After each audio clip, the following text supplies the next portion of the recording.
I can't believe I had it wrong, but now it's fixed and it makes so much more sense. We're going to talk about Maslow's hierarchy of needs. And is it even a hierarchy at all? Hi, my name's Dani with Realistic Intentionality, and my puppy is joining me. And yeah, I got that wrong. I like to think that I fact check things, but I think I do fall in the bias that if it's getting reaffirmed over and over and over and over, I assume it's correct because I assume everyone else is fact checking. And it is actually crazy how Maslow's hierarchy of needs is constantly, even in textbooks, displayed as a pyramid. And yet, in fact, it is not supposed to be that way. Abraham Maslow, the psychologist that coined and created that, he actually did not design it as a pyramid whatsoever. In fact, he actually said it was all supposed to be flowing and dynamic and kind of shifting from one another rather than a hierarchical series of steps of needs, which is interesting because I don't quite know why he would have chosen the word hierarchy for it, but hey, maybe he wasn't a linguistics kind of guy. I don't know. He doesn't like the linguinis. If you don't know what I'm talking about, that is a-okay, because apparently I didn't either. There was a psychologist who was born in 1908 and died in 1970, and his name was Abraham Maslow. Now, the difference between him and other psychologists at the time was that he actually researched people that were functioning and thriving. He didn't just study people that were having mental health troubles or any kind of issues or distress. He actually was paying attention to the ones that were succeeding and really striving. See, psychology at the time was really dominated by two things. Behavioralism, which is humans are basically stimuli response machines, and also psychoanalysis, which is kind of what is the traumas, what's the neurosis, how are the things that are dysfunctional happening within a person. So it's really kind of just about humans responding to their environment and then also humans being screwed up by their environment, honestly. But he sought out to study Eleanor Roosevelt and Albert Einstein to kind of figure out more of what is the psychology of people that actually succeed and how someone could be a healthy, intelligent, functional, contributing force to society, because we all desperately could use that information. So thank you, Abraham Maslow, we appreciate that. Maslow basically founded humanistic psychology, which is what does actual mental health look like. So in 1943, Maslow introduced the hierarchy of needs.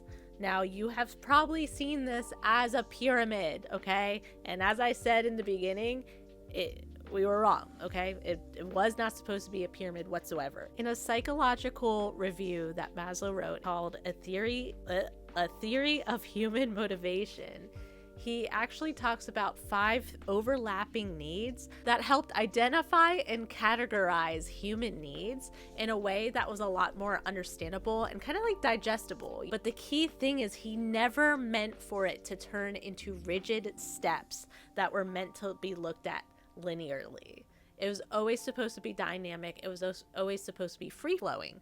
But again, I don't know why he named it hierarchy of needs, and then he also named them as steps, or they've at least been identified as steps, which makes it seem like it is meant to be done in order.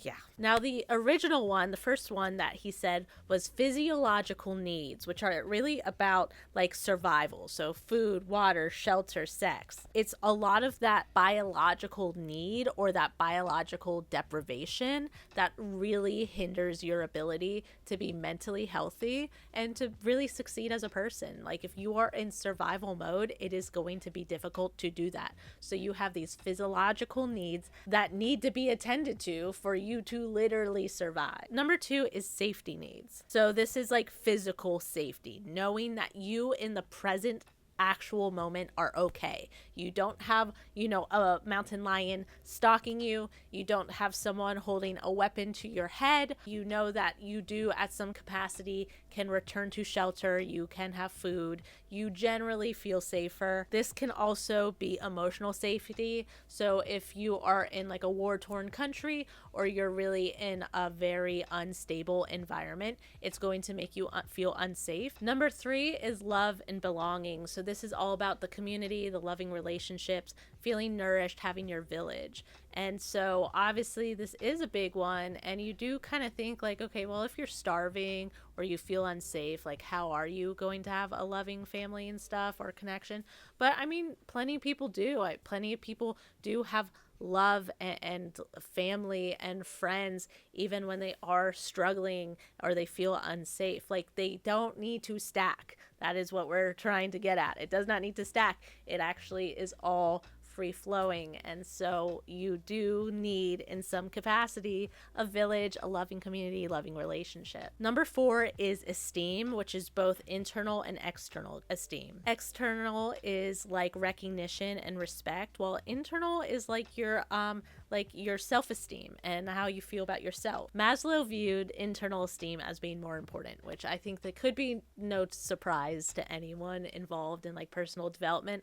Obviously, you want to feel good within yourself and about yourself and have high personal self-esteem in order to then be less reliant on the outside world, right? Because let's just be honest, there's a lot of dicks in the outside world. So we got to make sure we take care of ourselves first. And then the last one that was in this publishing was self-actualization. So this is like purpose and like intention and some sort of mission. You have all of this awareness that you can be embodying what you want and like who you want to be, and you are self-actualized. And this is meant to look different for everyone else. And so I guess when people heard all of that, it made sense to kind of assume that you can't have the higher self-actualizations or the esteems if you are fundamentally unsafe or struggling to survive. But that's not what Maslow meant. It was more of, these are all categories amongst your life that you need to make sure are within balance. Some people do care so much about their esteem and trying to get the right kind of attention or the right kind of respect that they end up depriving themselves of basic needs such as sleep because they're too busy partying, or my cat's scratching up at the chairs and my dog's chasing her. Gotta love it. But what I was saying is that you can have all of these things activated, but some are going to be at the cost of others. And really what Maslow was saying is that you need to find balance amongst them all. Now, another thing that was incorrect. Later on in the 1960s, shortly before he died, he added another thing, another one, self-transcendence, okay? So that is becoming selfless. You are self-actualized, but you also need to be self-transcended. So you need to be able to do things for the greater good of the world or for things outside of yourself, and you need to feel like that everything you've done has had a purpose. How poetic is that he had that realization after completely changing psychology for the world, and then like as he was nearing the end of his life, and yet he added that, and people just drew a pyramid that he never drew and never added that part. Like, oh my God, like of course the one about helping others was left out. Typical. And Maslow himself even said that was the most essential, right? And I think anyone that has ever done service work can understand that. It feels so good to do things for others. Sometimes you'll be like doing some sort of like volunteer or service work, and you realize like, holy crap, I did not drink any water today, right? Your physiological needs. And it's like, because it does feel so good, and it is essential. Why are we talking about Maslow's hierarchy or non-hierarchy of needs? Because even when it was in its false pyramid form, I used it so much in my life. And now, upon figuring out that it was not meant to be a pyramid and it was meant to be this free flowing, just kind of like things to balance on scales, it has made even more sense, because you can go through life and have so many different things activated at once and so many things being deprived at once. And it really is about being intentional and reminding yourself, am I taking care of my physiological needs? Am I feeling safe? Do I have friends and loving support? How is my esteem or self-esteem doing? What is my purpose? What is my drive?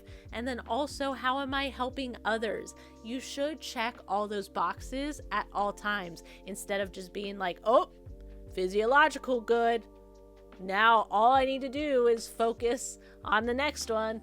Oh, I feel safe. Now all I need to do is focus on family. That's not how life works. You have to constantly be in checks and balances with everything, and making sure that you are maintaining all aspects of your needs.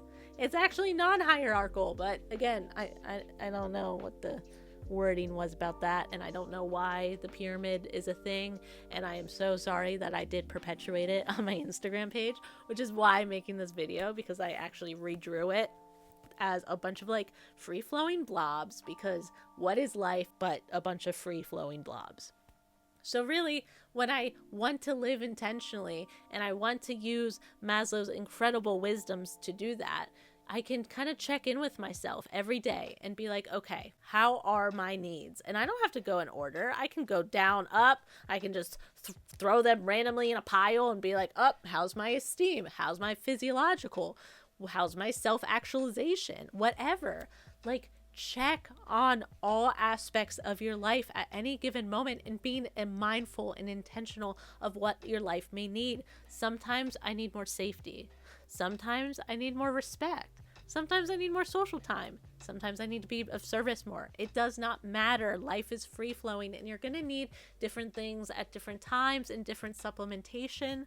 But by being able to label and categorize your needs and those wants and those desires, it makes it easier than trying to just sit on your couch and be like, why am I miserable today? And then not really know like how to pinpoint what you're feeling or what you're needing. But instead we can look at Maslow's needs. Again, I don't think it should be hierarchical at all, but look at them and kind of check in and know exactly what you are looking for in this personal moment of awareness or auditing of your own life. We have to remember to check in with ourselves, and people say that all the time, but it's not always easy. So if you are someone that needs some labeling and needs some categorizing, I highly recommend looking up Maslow's real things and using that to your benefit. So again, guys, sorry about the triangle. Again, I guess I'm going to get better with fact checking, but hey, I don't mind acknowledging that I was wrong. So my bad, but I am so happy that I did decide to make a video on this where I actually did do a deep dive and figured all that out, because it makes so much more sense, and I think it's a lot more applicable for everyday life now. So if you liked this video, please give it a thumbs up. Please give me a subscribe if you haven't. I have 2 podcasts on this channel, and they're also on Spotify and soon to be Apple Podcasts. And yeah, please remember that you deserve to create the life that you exist for. Bye.